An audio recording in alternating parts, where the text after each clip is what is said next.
Good morning mystery channels. Welcome to our channel better life in wastage.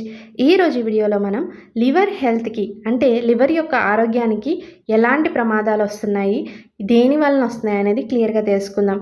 అలాగే దాంతోపాటుగా మన వెస్టేజ్లో ఎలాంటి సప్లిమెంట్స్ మన లివర్ హెల్త్ని కాపాడడానికి ఉపయోగించుకోవచ్చు అనేది క్లియర్గా తెలుసుకుందాం. సో వీడియోని స్కిప్ చేయకుండా చివరి వరకు చూడండి. అలాగే మన ఛానల్ మీరు ఇంకా సబ్స్క్రైబ్ చేసుకున్నట్లయితే కనుక సబ్స్క్రైబ్ చేసుకుని పక్కనే ఉన్న బెల్ ఐకాన్ క్లిక్ చేసి ఆల్ నోటిఫికేషన్స్ ఆన్లో పెట్టుకోండి. నేను ప్రీవియస్ వీడియోస్లో ఆల్రెడీ ఆయుష్ అంతే లివర్ హెల్త్ సప్లిమెంట్స్ గురించి క్లియర్గా ఎక్స్ప్లెయిన్ చేశాను. అందులో కూడా లివర్ హెల్త్ ఎలా డ్యామేజ్ అవుతుంది అనేది కూడా చెప్పానన్నమాట. సో ఆ వీడియోని మిస్ అయితే ఆ వీడియోని కూడా ఒకసారి చూడండి. ఇప్పుడు మనం వీడియోలోకి వెళ్ళిపోదాం. కాలేయం అనేది చాలా రకాల ప్రాబ్లమ్స్కి గురవుతూ ఉంటుందన్నమాట. సో దీన్ని మన ఫుడ్ సప్లిమెంట్స్ ద్వారా ఎలా అధిగమించవచ్చు అనేది తెలుసుకుందాం. ఒక విద్యుత్ పరికరానికి మోటార్ చెడిపోవడం ఎలాంటిదో మన శరీరంలో లివర్ చెడిపోవడం కూడా అలాంటిదే. అయితే విద్యుత్ మోటార్ చెడిపోయినంత సులువుగా లివర్ చెడిపోతుందా? చెడిన లివర్ని బాగు చేయడం కూడా అంత సులువుగా జరుగుతుందా అనేవే ప్రశ్నలు. లివర్ చెడిపోయిందంటే జీర్ణశక్తి ఫెయిల్ అయిందని అర్థం. ఎలాంటి దురలవాట్లు లేని వ్యక్తుల లివర్ కూడా ఏదో ఒక లివర్ వ్యాధికి లోనై దాని విధులను అది సరిగ్గా నిర్వర్తించలేకపోవడానికి ముఖ్య కారణం ఆ వ్యక్తులు చాలా కాలంగా తమ జీర్ణశక్తిని నిర్లక్ష్యం చేస్తూ వచ్చారని అనుకోవాలి. లివర్ వ్యాధులకు చెప్పుకోదగిన అలోపతి మందులు లేకపోవడం కారణంగా ప్రాణాపాయ స్థితికి ఈ వ్యాధులు చాలా త్వరగా చేరుకుంటున్నాయనేది వాస్తవం. హెపటైటిస్, సిరోసిస్, కొలిస్టియైటిస్ వంటి వ్యాధులు లివర్ పనితీరును దెబ్బతీసి ప్రాణాపాయ స్థితిని తెచ్చిపెడతాయి.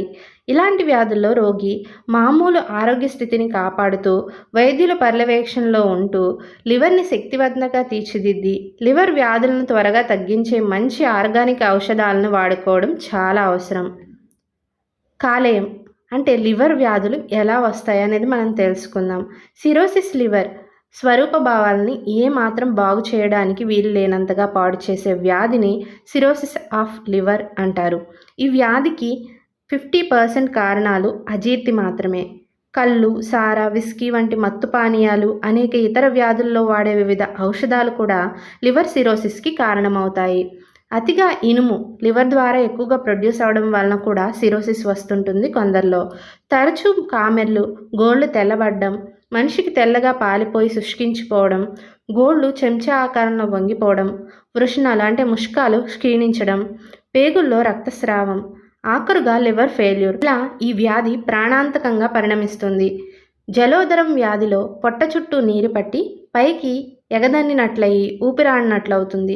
లివర్తో పాటు మూత్రపిండాలకు కూడా దెబ్బతినడం వలన ఈ వ్యాధి వస్తుంది.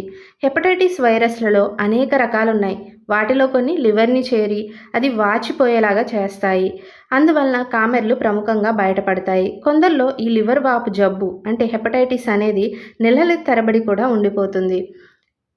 క్రానిక్ యాక్టివ్ హెపటైటిస్ అనే పరిస్థితికి ఇది దారితీస్తుంది. క్రమేణా సిరోసిస్కు కూడా కారణమై మరణం వైపు నడిపిస్తుంది. త్వరగా లివర్ దెబ్బతింటుంది. జ్వరం, కీళ్ళ నొప్పులు, నడునొప్పి, తలనొప్పి వంటి బాధలతో ఎప్పుడూ సతమతమయ్యేవారు ఈ ఔషధాన్ని తప్పనిసరిగా అతిగా వాడుతుంటారు. అందువలన తాత్కాలికంగా నొప్పి తగ్గినట్లు అనిపించినా చివరికి లివర్ని బలిపెట్టవలసి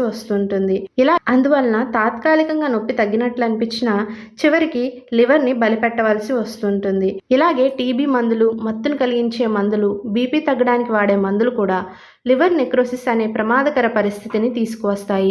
ఎప్పుడూ కామెర్లు తిరగపెడుతున్నాయంటే త్వరలో లివర్ సిరోసిస్కి కానీ, నెక్రోసిస్కి కానీ, క్యాన్సర్కి కానీ దారితీస్తుంది.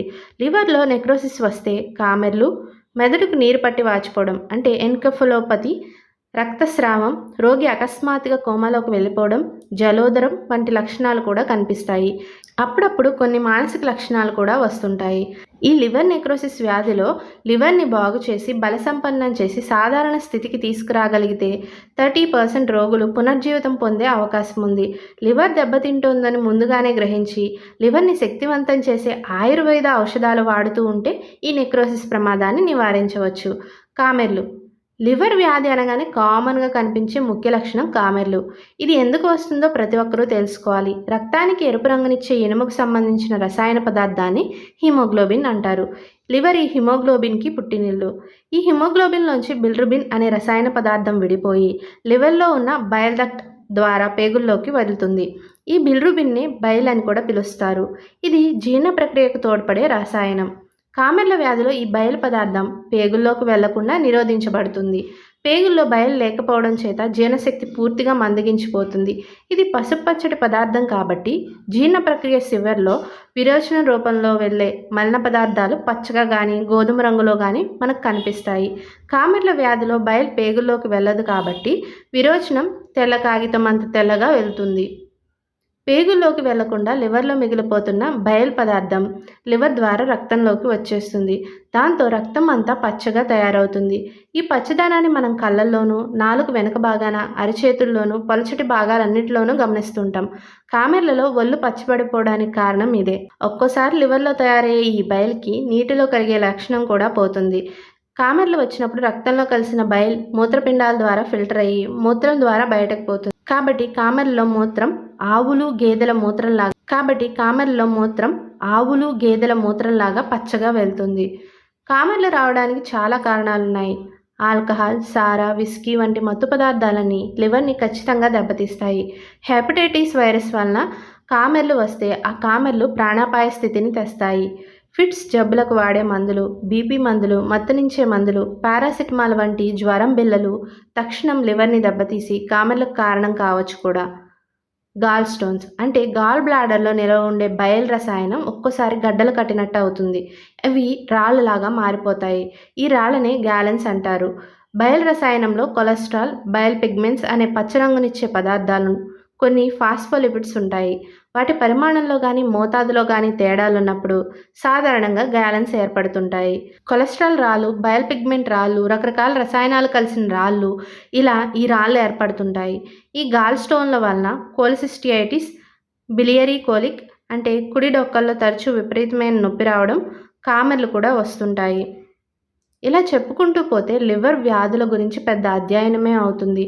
కానీ ఎక్కువ లివర్ వ్యాధులు మాత్రం మన అజాగ్రత్త వలన, అశ్రద్ధ వలన, నిర్లక్ష్యం వలన మాత్రమే వస్తున్నాయని మరోసారి గుర్తు చేస్తున్నాము. జీర్ణశక్తిని కాపాడుకోలేకపోతే ఈ లివర్ వ్యాధులు ఎప్పటికైనా తప్పకపోవచ్చు. ఈ సమస్యలకు పరిష్కారంగా తయారు చేయబడిన సప్లిమెంట్స్ ఈ సమస్యలకు అన్నిటికీ అద్భుతంగా పనిచేస్తాయి. రోజు ఈ సప్లిమెంట్స్ వాడుతూ ఉంటే లివర్ పదిలంగా ఉంటుంది. ఈ లివర్ వ్యాధులు సాధారణంగా రాకుండానే నిరోధించవచ్చు కూడా.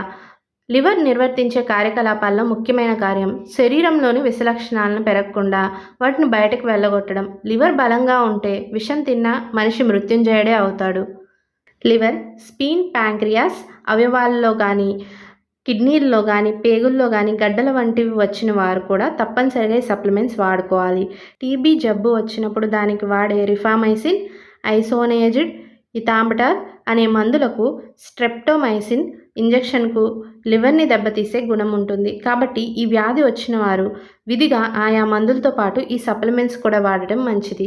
హృదయ వ్యాధులు, బీపీ వంటి వ్యాధులకు వాడే మందులు కూడా ఇలానే లివర్ని దెబ్బతీస్తాయి. కాబట్టి ఈ మందులు వాడుతున్న వారు ఈ సప్లిమెంట్స్ వాడడం మంచిది. పేగుల్లో జబ్బులు, అమీబియాసిస్ల కోసం ముఖ్యంగా మెట్రోనిడజోల్, టినిడాజోల్ వంటి మందులకు ఎక్కువగా వాడుతున్న వారు విధిగా ఈ సప్లిమెంట్స్ వాడడం మంచిది.